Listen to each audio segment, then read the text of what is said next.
Oke, sebelum video ini mulai, disclaimer dulu ya. Video ini cuma opini dan preferensi orang pasti berbeda-beda ya. Jadi walaupun judul videonya agak menyebalkan mungkin, saya percaya Poco X3 GT ini akan tetap laku di Indonesia. Kayak sebelumnya aja, bahkan ketika Xiaomi rilis Mi 11 Lite, saya kira nggak akan laku ya. Speknya lebih rendah dibandingin Redmi Note 10 Pro, tapi harganya sedikit lebih mahal. Mana ada sih orang Indo yang mau beli HP Xiaomi cuma buat desainnya aja ya, demi desain yang lebih ringan dan lebih tipis. Tapi ternyata lumayan banyak juga ya orang yang beli HP itu.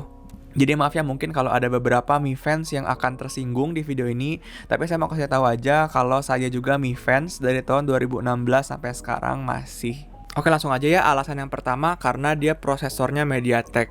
Banyak orang Indonesia dan orang di luar sana tuh lebih tertarik untuk memilih prosesor Snapdragon ketimbang MediaTek. Alasannya beragam ya. Salah satunya karena prosesor Snapdragon itu biasanya lebih optimal dalam performanya ketimbang MediaTek ya. Performanya relatif lebih stabil, lebih tahan lama ya, lebih nggak cepat panas. Walaupun ada faktor lain juga seperti seberapa bagus sih liquid cooling system di HP tersebut, seberapa bagus sih pengoptimasian softwarenya, dan lain-lain. Tapi setelah saya lihat juga ya YouTuber lain yang ngetes performanya MediaTek 1100, 1200 melawan prosesor Snapdragon 860, 870, di sana terbukti ya ketika dia throttling test alias disiksa HP-nya dengan tes benchmark berkali-kali, prosesor Snapdragon terbukti ya lebih optimal dalam performanya. Walaupun secara di atas kertas, prosesor Dimensity 1100 itu tetap sedikit lebih tinggi performanya dibandingkan Snapdragon 860-nya ya di Poco X3 Pro.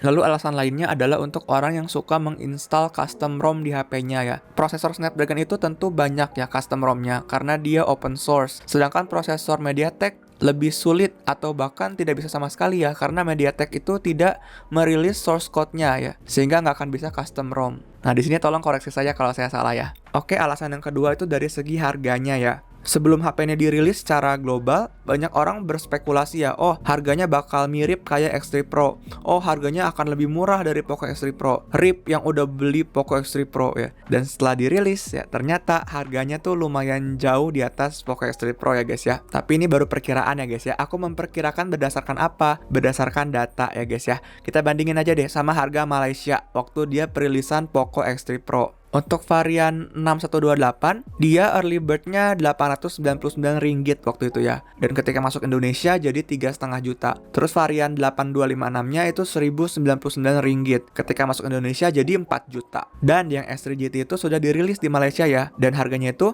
yang 8128 itu Rp1.199 early bird-nya ya. Jadi ketika masuk Indonesia secara logika sih harusnya di atas 4 juta ya kalau melihat dari riwayat harganya. Tapi kita nggak tahu ya, kalau siapa tahu Poco bisa buat surprise ya. Kalau ini bisa dibuat 3,999, nah itu menarik ya bagi aku ya. Kalau ntar harganya mirip-mirip kayak Poco F3, menurut aku banyak orang bakal merasa lebih tertarik sama Poco F3 ya. Melihat dia layarnya udah I4 AMOLED, terus prosesornya Snapdragon 870. Iya, kita lihat aja nanti ya bakal seperti apa saat dia peluncuran. Oke, selanjutnya dia tuh nggak ada headphone jack sama slot micro SD ya.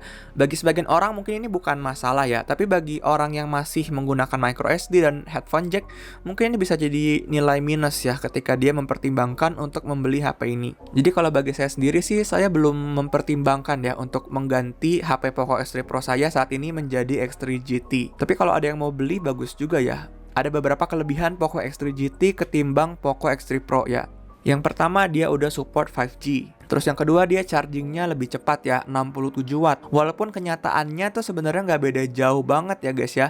Yang diiklankan itu Poco X3 GT dari 0 ke 100% itu 42 menit. Sedangkan Poco X3 Pro itu 59 menit yang diiklankan. Lalu di forum-forum banyak orang berkata kalau hasil gambar dari kamera utamanya X3 GT itu lebih bagus dari X3 Pro. Begitu juga dari segi desain ya, dia lebih ringan, lebih tipis, dan mungkin lebih menarik juga. Serta dari segi performa, secara teori seharusnya sedikit lebih kencang dibandingkan X3 Pro. Iya, sekian video kali ini. Terima kasih semuanya.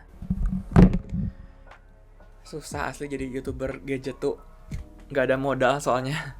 Aduh guys, kalau ada yang punya saran video apa untuk kedepannya itu boleh banget ya.